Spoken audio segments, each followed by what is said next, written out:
বাসায় ঢুকলেই তো কারেন্টে যাবো গা। অনেক গরম পড়ছে, দেখি দেখি। ও মিটার লাইট জ্বলতেছে, আবার জ্বলে দেখে কারেন্ট আছে। রুমের মধ্যে পাড়া দিলেই তো কারেন্টটা চলে যাবো। দেখি একবার পাড়া দিই।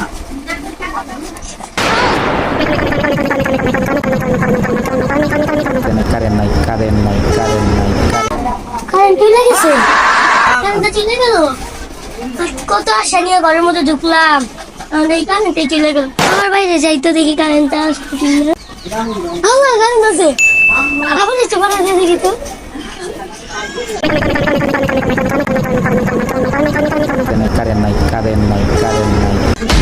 আল্লাহ, আবার কারেন্ট চলে গেল। এখন কি হবে? আমি কি ভাইরাস নাকি? ভিতরে ঢুকলে কারেন্ট চলে যায়, বাইরে গেলে কারেন্ট আসে। আমি ভাইরাস?